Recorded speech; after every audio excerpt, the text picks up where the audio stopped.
everyone, welcome back to Strange Mind 6. I'm your host Ruby, and today we're going to be reading Beware the Claws That Catch Alice by Christina Henry, and we are going to be reading chapter 14. But without further ado, grab a snack, grab a drink, or sit back and relax, and let's get to it. Before them were 3 wooden doors, all painted in pink and white candy stripes, like the creature's house on the island in the maze. There was no indication where the doors might lead. One goes to the rabbit, Alice said. The caterpillar told us that. One must go to Cheshire, because the mermaid said she was taken this way when she was first traded to the caterpillar. What about the third? The walrus? Hatcher guessed. The rats had to come from somewhere. The rats! Right! Alice said. She peered at the ground, looking for signs that the extra-sized rodents had entered through one particular door. But the dirt was scratched and mashed by the passage of many feet, and there was no way to tell from which door they might have come from. I'm not comfortable with guessing, Alice said. The wrong door would take us straight into the walrus's arms. Perhaps not, Hatcher said. We don't know exactly where these passages lead. They may lead us to underground entrances to the rabbits and the walrus and Cheshire's lair. Or the tunnels may lead us to the streets close to them, but not directly to them. I'd still rather not take a chance, Alice said. As long as the walrus knows he is looking for a tall girl with a scar on her face, I'm at risk. I told you, I won't let him take you, Hatcher said. Alice sighed. Even you can be taken by surprise, Hatch. She reached for the knob of the middle door. Hatcher positioned himself next to the door frame with his axe in his hand, flattened against the cavern wall. If anyone tried to rush through when Alice opened the door, they would not have the opportunity to regret it. The entrance swung open to reveal nothing. On the other side, there was simply a continuation of the same kind of cave they'd passed through already. Alice was disappointed. She'd hoped for some indication of the passage's destination. Her nose twitched as she reached for the handle to pull the door shut again. Roses, she said. Cheshire is this way. Hatcher sniffed the air. Yes, roses. I never want to smell another rose again, Alice said, closing it hastily. They checked behind the other doors, but there was no sign to tell where they might lead. Use your magic, Hatcher urged. Alice stared at him. I've no idea how. What am I supposed to do? Hold my finger out like a divining rod and hope it sends us in the direction of the rabbit? You've got magic inside you, Hatcher said. You talk to rats. You set the roses on fire. I did those things without thinking.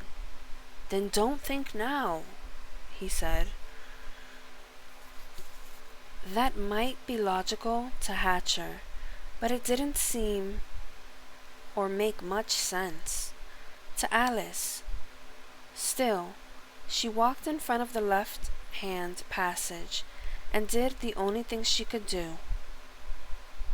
She put her hand on the door and thought of the rabbit, the picture of him that she had in her head, the long white ears, the blue-green eyes, she corrected, the tall hat. A hat! Alice exclaimed. He always wore a tall hat. Who? The rabbit, Alice said, narrowing her eyes, trying to picture his face. I remembered. He was tall, too. Tall like you. We're a lot of giants, Hatcher said. You are the tallest girl I've ever known. The caterpillar was bigger than both of us. And the walrus, well, if he is the grinder, then he's bigger than you and me and the rabbit all put together. Hatcher, she said, realizing something. You're a seer. Why don't you try? Seeing's not like that, he said. Visions just come to me without my thinking about them. Then don't think now, Alice said tartly. She hadn't gotten anything from touching the door. The image of the rabbit had emerged from concentrating on the past. Still, she tried the same method on the other door, with no results. She sat cross-legged in the dirt before the three choices and looked at each in turn. Hatcher joined her, tracing patterns on the ground with the handle of his axe. What's that?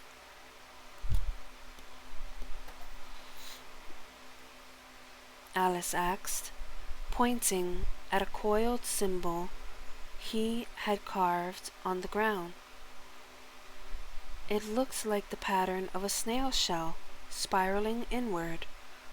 He drew 4 stars around the spiral, one at each point of the compass. Something about the symbol was familiar to Alice, though she couldn't remember where she'd seen it.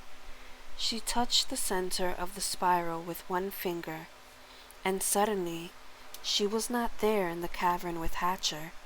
She was in the top of a high tower, and all around her potions bubbled and dusty books sang with knowledge.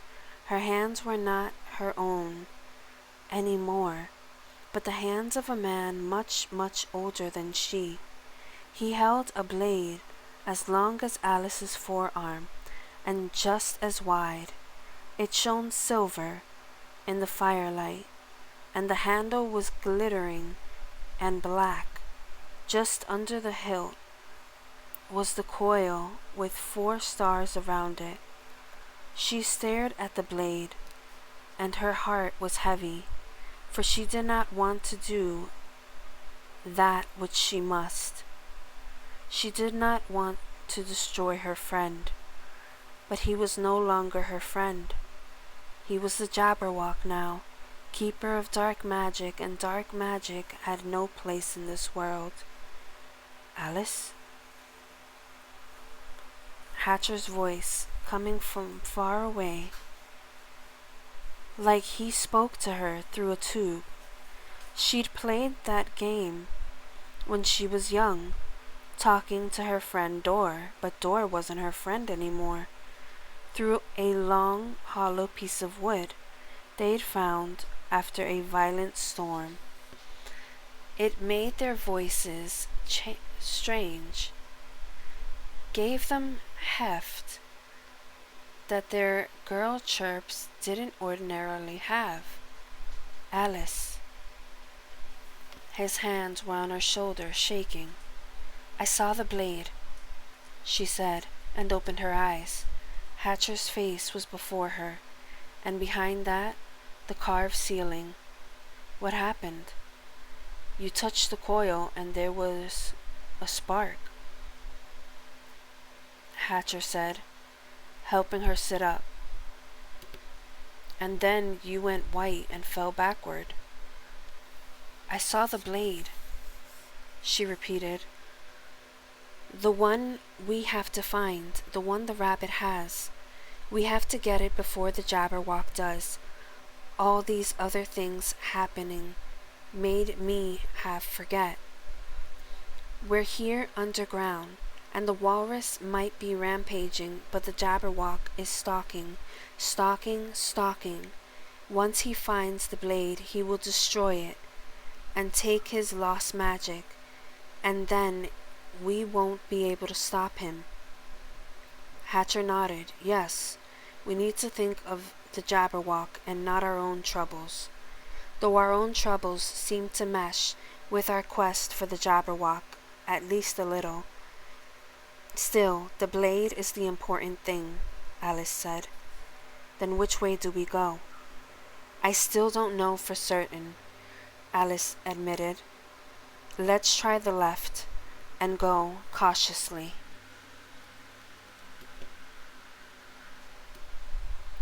And if we catch a whiff of the walrus, then I finish the job I should have finished long ago, Hatcher said. They entered the left-hand door. As with the middle door, Alice was disappointed to find there was no guard.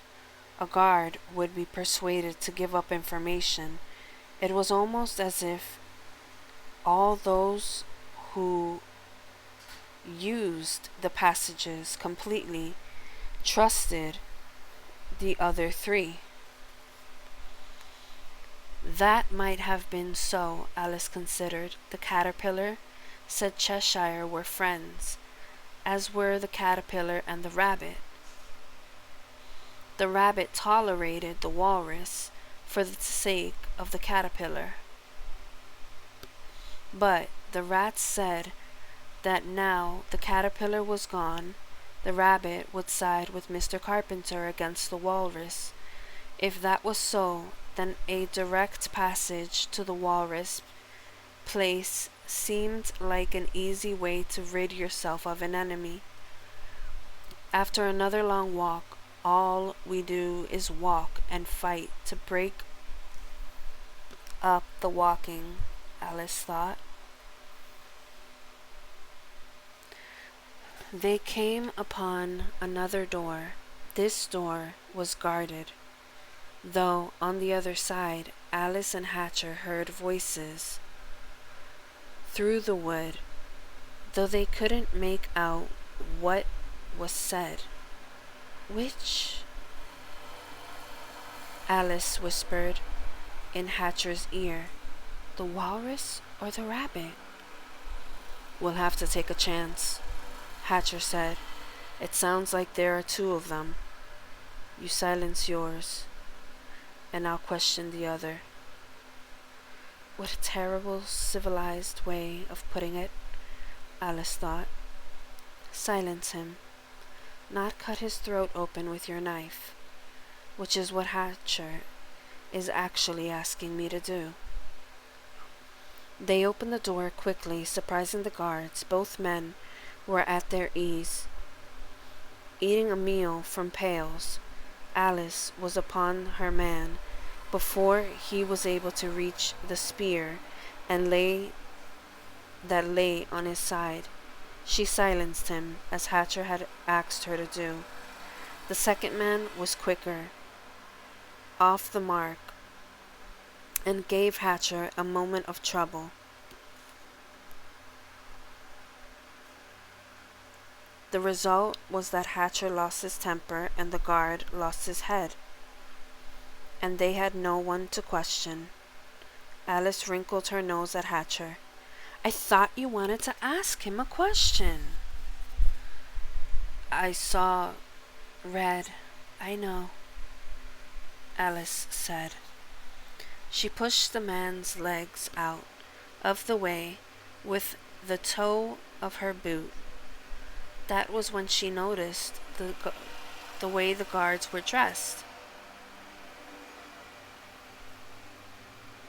Exactly like the men who attacked in the tavern. These are the walrus's men. Hatcher swore. Damn. It's a long walk to the other doors. Alice hurried back to the door and pulled on it. It wouldn't budge. She turned the knob again, tried pushing. It still wouldn't move. She stared at Hatcher, her eyes wide.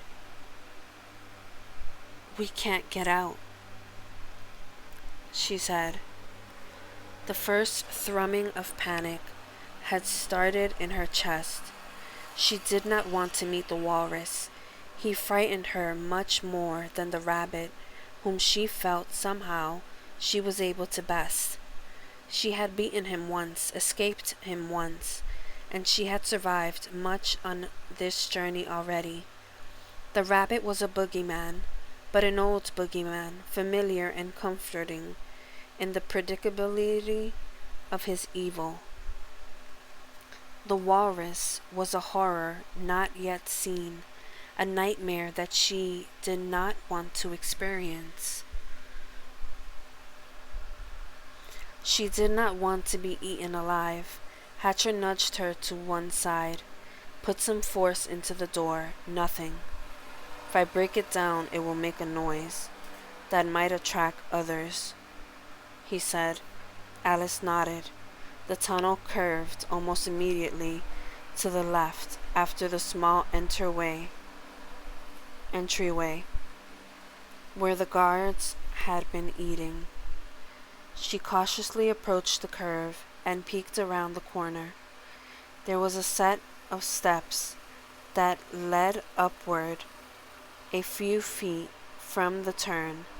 She tiptoed along, wincing each time her boots scraped the dirt or knocked tiny pebbles against the cave wall. At the top of the steps was a trap door.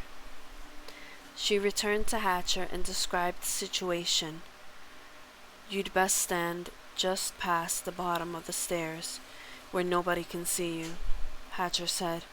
"You might be able to take one or two by surprise."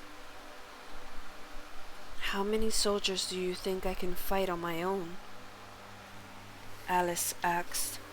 "As many as necessary," Hatcher said. "I believe in you, Alice." She felt for the first time that she wanted to kiss him, that she wanted to know what it was like when she chose it. So she did. His lips were soft, and she could taste his surprise, and then his pleasure. He did not put his arms around her or try to hold her to him. She put her hands on his shoulder to steady herself as she pulled away, for she felt dizzy from her toes to her eyelashes. Hatcher smiled at her and she smiled back. It was nice, Alice mused, to remember that there was a purpose to living besides madness and death. Then she took up her place at the bottom of the stairs, and Hatcher set himself to work.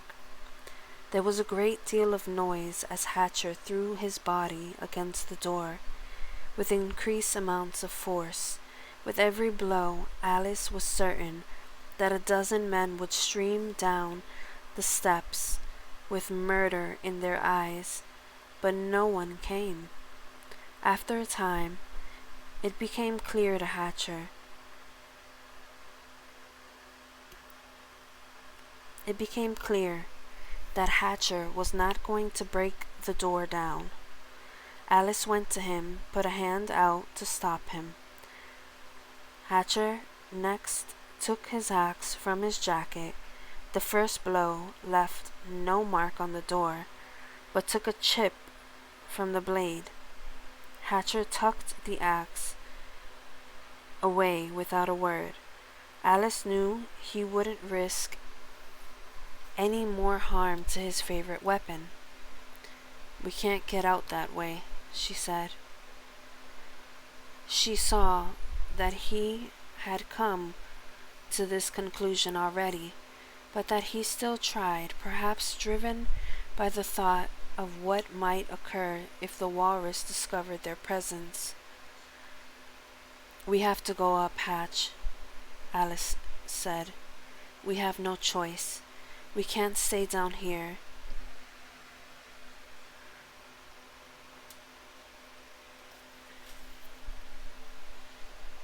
And wait for the changing guard to discover us." "How do the rats get out?" Hatcher said, panting from the exertion.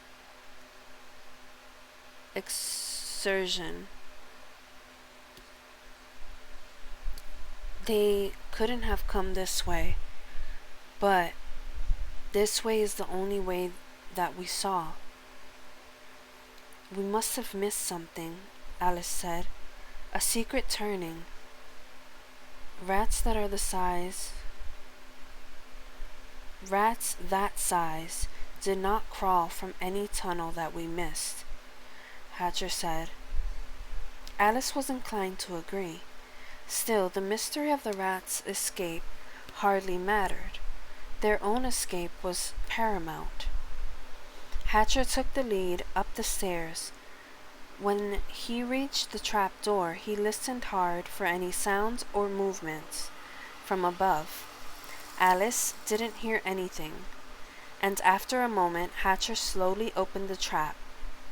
The smell hit them first, an overwhelming one that Alice coughed, bile rising in her throat. She hastily covered her mouth with her arm. Hatcher's lips pressed together as he slowly eased the door up and climbed out. He hurried away from the exit, waving his hands to show that Alice should stay. She presumed he was checking the room for people who might object to their sudden appearance. As always, his boots made hardly a sound. For such a large man, he walked very light.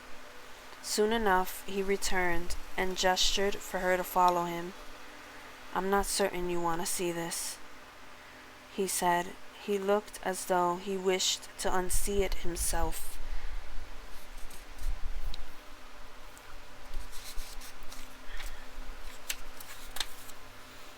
"I can hardly walk about with my eyes closed," Alice said as her head cleared the trap and she saw what was in the room. The stench hit her harder, and she ducked her head under, so sick. She was sick on the stairs. Well, if Cheshire did poison the sandwiches, then they're out of my system now, she thought. She was trying desperately to think about anything other than what she could see. Alice had killed 4 times now. Always it was in defense of herself or someone else. To save Hatcher, to save Nell and Dolly, to stop a guard from sounding the alarm. She did not think she would ever enjoy it, as Hatcher seemed to, but she'd quickly grasped the necessity of it in the old city. Here, you made someone else suffer before they did you. What was in this place was not done in defense of life. It was carnage, pure and simple. They were in some kind of storage room, and everywhere they looked, there were bodies of girls.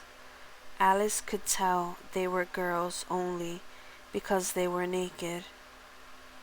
All of their faces had been gnawed off, ragged bits of skin remaining where the walrus's teeth had missed.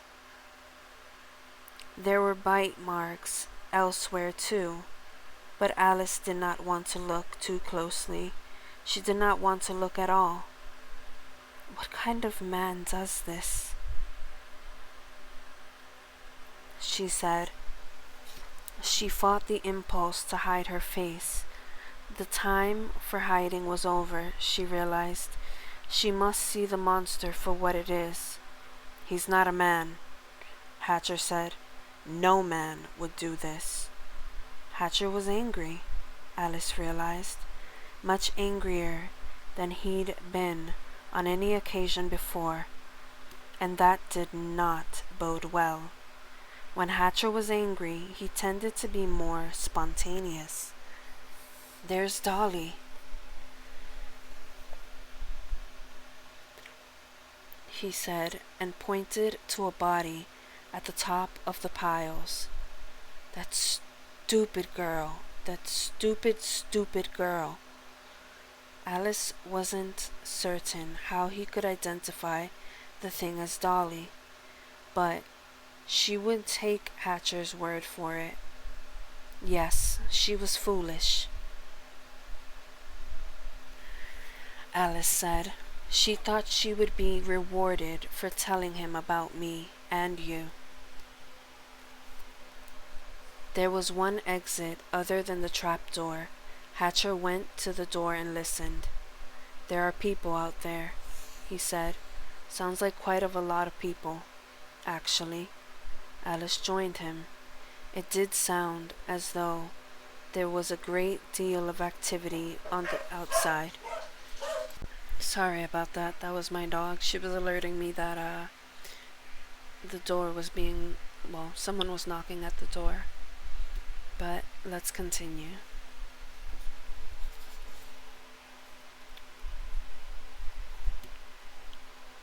Alice joined him. It did sound as though there was a great deal of activity on the other side of the door. She heard that buzzing murmur that happens when a large group has gathered in one place, the shuffling of feet, the ebb and flow of small conversation, the occasional shout to a friend, or the jostle that results in an indignant cry. What do you think? Alice asked. It didn't seem wise to push and rush in with the intention of hacking their way through the crowd of people. It might be the walrus's soldiers, in which Alice and Hatcher might remove a few while surprising was on their side before they were overwhelmed. Or they might not be soldiers but innocent people, and Alice did not want to harm innocents.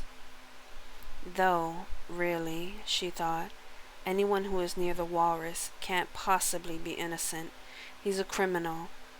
At best, they are men who come to use girls that the walrus didn't eat. At worst, they work for him, stealing those girls from their lives, keeping them here when they would try to escape.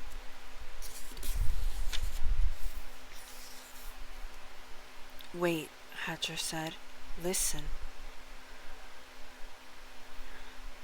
Alice concentrated on the noise.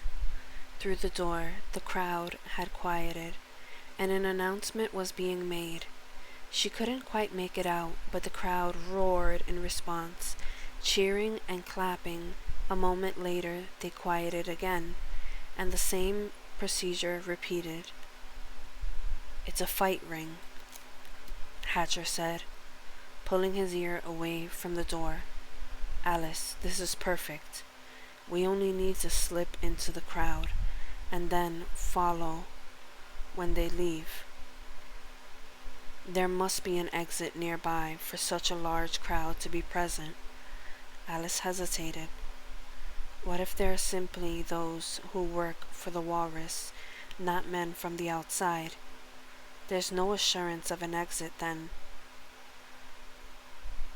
We know there is no exit from here, Hatcher said, and we'd best leave this room before the guard changes and we're discovered.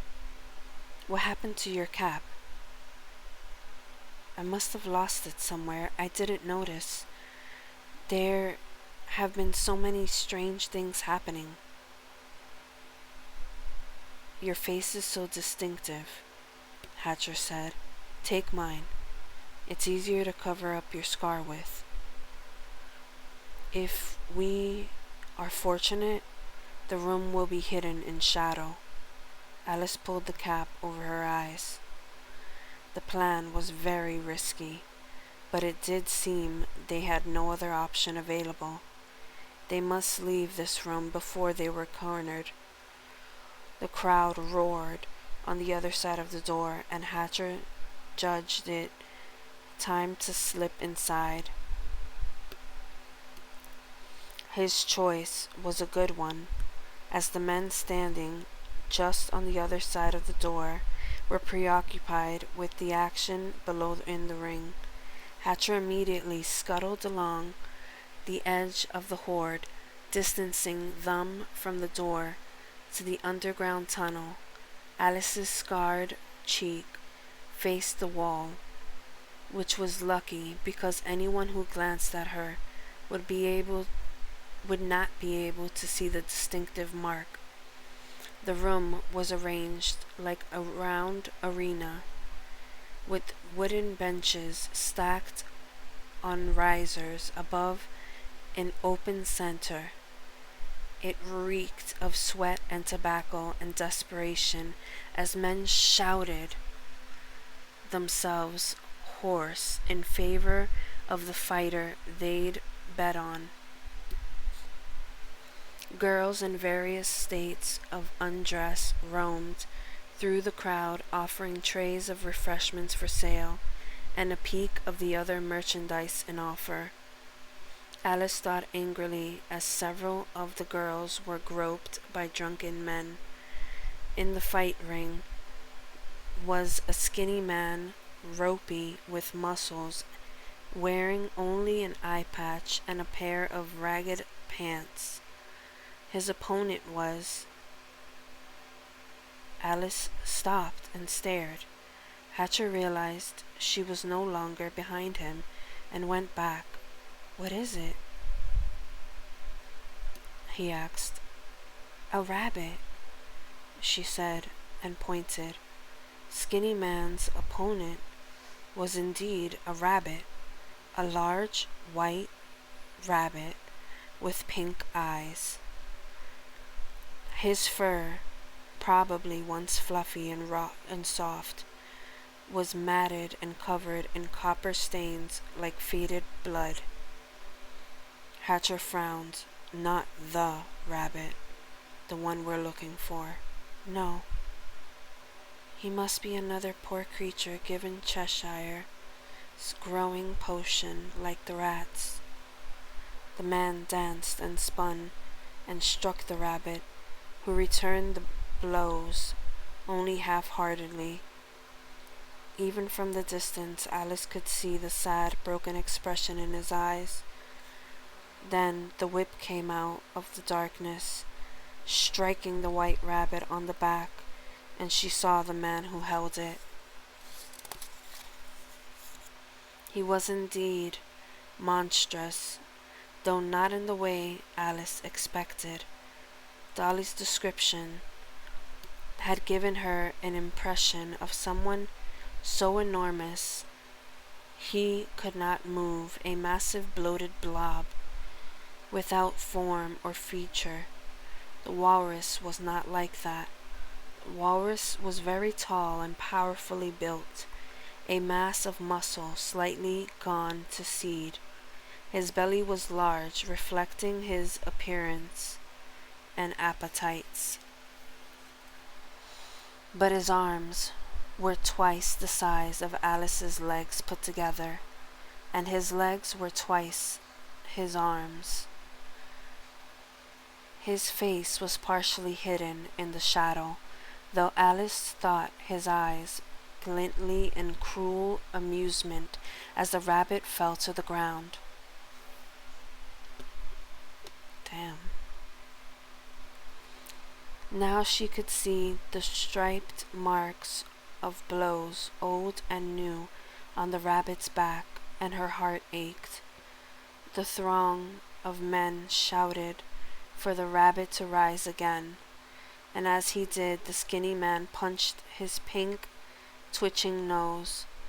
The rabbit's whiskers, Alice noted, were broken to many different lengths, and his front right tooth was cracked down to a very small nub. "We can't leave him here," Alice said, as Hatcher put his hand on her elbow and pulled her along again. "We can't sneak a giant white rabbit from the ring directly under the walrus's nose," Hatcher said. "Besides, what will we do with him after? Take him with us to meet the other rabbit?" Alice wrenched her free arm. "We can't leave him here," she repeated mullishly. "He's an innocent creature." "The world is full of innocent creatures," Hatcher snapped, drawing close to her ear so no one could hear her. You were one yourself, once, and no one saved you." "You saved Hattie," Alice said. "She wasn't innocent by the time I found her." "Yes, you still saved her. Yet you still saved her. What about the girls we left behind in the caterpillars? What about the other screaming inmates in the asylum that we let burn?" Hatcher asked. "There was a reason we didn't save them. We can't save everybody." "No," Alice said. "We can't save everybody, but we can save somebody, and I don't want to leave the rabbit behind." "Why? Why now?" Hatcher asked. "He's helpless," Alice said. She felt she couldn't fully explain what the rabbit represented to her. The way the sight of him made her heart ache. He doesn't belong here. He belongs in a field, nibbling dandelion greens. I don't know, Hatch. I just can't leave him. I can't bring myself to leave him."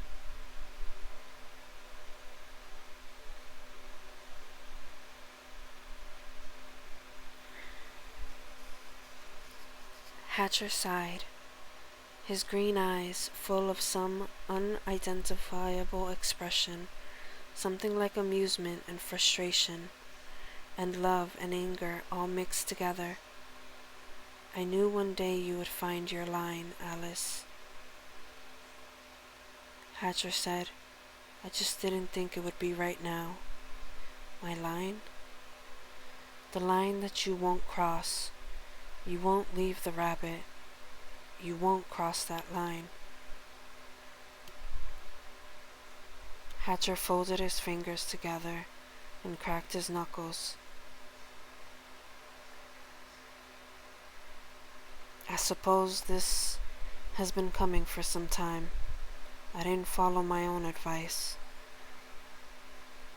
"What advice?" Alice asked. "To finish him off," Hatcher said. "That was my mistake, and I should fix it. Stay here."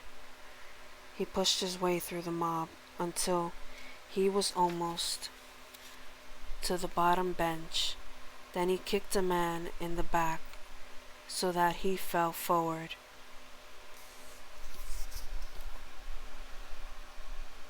Knocking into the man in front of him, Hatcher climbed on the bench as his victim struggled to get onto his feet, tangling with the other drunks around him. Everyone's eyes went to the scuffle in the crowd, including the walrus. Hatcher took his axe from his coat and raised his voice loud above the murmuring crowd. "Grinder!" And that is the end of chapter 14. Tune in next video. This has been Ruby, signing off.